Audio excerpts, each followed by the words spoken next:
মধ্যপ্রাচ্যের রণক্ষেত্রে কি তবে পরাজয় মেনে নিচ্ছেন ডোনাল্ড ট্রাম্প? ৩ সপ্তাহ আগে যে যুদ্ধের আগুন তিনি নিজ হাতে জ্বালিয়েছিলেন, এখন কি সেই আগুনেই পুড়ছে মার্কিন দম্ভ?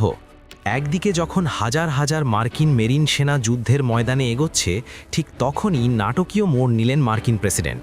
নিজের শুরু করা যুদ্ধের ব্যর্থতার দায় এখন মিত্রদের ওপর চাপিয়ে দিয়ে সটকে পড়ার ফন্দি আটছেন তিনি। কিন্তু কেন? ইরান কি এমন কিছু করে দেখিয়েছে যা পেন্টাগনের ক্যালকুলেশনে ছিল না? আজ আমরা বিশ্লেষণ করব ট্রাম্পের এই রহস্যময় পিছু হটা এবং ইরানের সেই গোপন শক্তির রহস্য যা খোদ আমেরিকাকেই কাঁপিয়ে দিয়েছে। শুক্রবার সন্ধ্যায় নিজের সোশ্যাল মিডিয়া প্ল্যাটফর্ম ট্রুথ সোশ্যালে একটি পোস্ট দিয়ে বিশ্বজুড়ে তোলপাড় ফেলে দিয়েছেন ট্রাম্প। তিনি স্পষ্ট জানিয়েছেন, ইরানে মার্কিন সামরিক তৎপরতা কমিয়ে আনার কথা ভাবছেন তিনি। কিন্তু মজার ব্যাপার হলো, এই যুদ্ধ শুরুর আগে তিনি কোনো মিত্র দেশের সাথে পরামর্শ করার প্রয়োজন মনে করেননি। আর এখন যখন জ্বালানি তেলের দাম আকাশে আর হরমুজ প্রণালী অচল হওয়ার পথে, তখন তিনি বলছেন পাহারাদারি করার দায়িত্ব সেই দেশগুলোর যারা এটি ব্যবহার করে। সরাসরি ন্যাটোকে কাগজি বাঘ আর ভীতু বলে গালি দিতেও ছাড়েননি তিনি। বিশ্লেষকরা বলছেন, এটি আসলে যুদ্ধ জয়ের আত্মবিশ্বাস নয়, বরং পরাজয়ের গ্লানি এড়াতে মিত্রদের কাঁধে বন্দুক রাখার চেষ্টা। ট্রাম্প মুখে যাই বলুন না কেন, যুদ্ধের ময়দানের হিসাব বলছে অন্য কথা।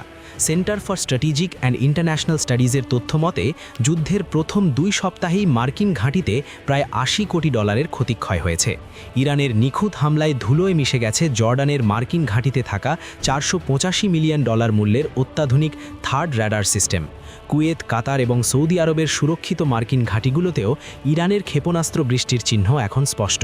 পেন্টাগন যেখানে ভেবেছিল ইরানকে কয়েকদিনেই গুড়িয়ে দেবে, সেখানে মাত্র 12 দিনেই আমেরিকার খরচ হয়ে গেছে $16.5 বিলিয়ন।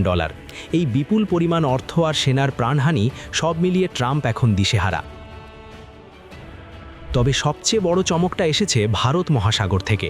ইরান থেকে 4000 কিলোমিটার দূরে অবস্থিত যুক্তরাষ্ট্র ও যুক্তরাজ্যের যৌথ সামরিক ঘাঁটি দিয়েগো গার্সিয়া লক্ষ্য করে 2টি ব্যালিস্টিক ক্ষেপণাস্ত্র ছুড়েছে তেহরান।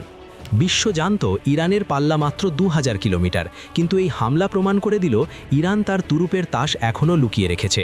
দিয়েগো গার্সিয়ার মতো সুরক্ষিত ঘাঁটিতে হামলার অর্থ হল, এখন থেকে মধ্যপ্রাচ্যের বাইরেও কোনো মার্কিন ঘাঁটি নিরাপদ নয়। ইরান আসলে প্রথাগত যুদ্ধ নয়, বরং যুদ্ধের ব্যয়ের সমীকরণ বদলে দেওয়ার কৌশল নিয়েছে।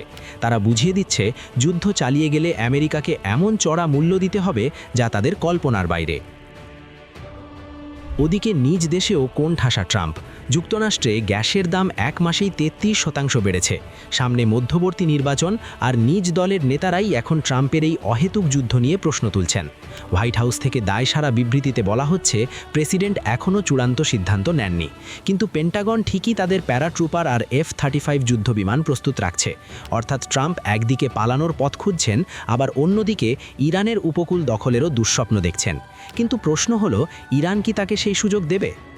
ট্রাম্পের হুঙ্কার আর আস্ফালন কি তবে শেষ পর্যন্ত তেহরানের প্রতিরোধের দেওয়ালে এসে ধাক্কা খেল? নিজের শুরু করা যুদ্ধের দায়ভার মিত্রদের ওপর চাপিয়ে দিয়ে সরে আসাটা কি বীরত্ব নাকি চরম ব্যর্থতা, তা সময়ই বলে দেবে। তবে ইরান প্রমাণ করে দিয়েছে, শক্তির ভারসাম্য এখন আর কেবল ওয়াশিংটনের হাতে নেই। ট্রাম্প কি সত্যিই ইরানের শক্তির কাছে নতি স্বীকার করে যুদ্ধ থেকে পালাচ্ছেন?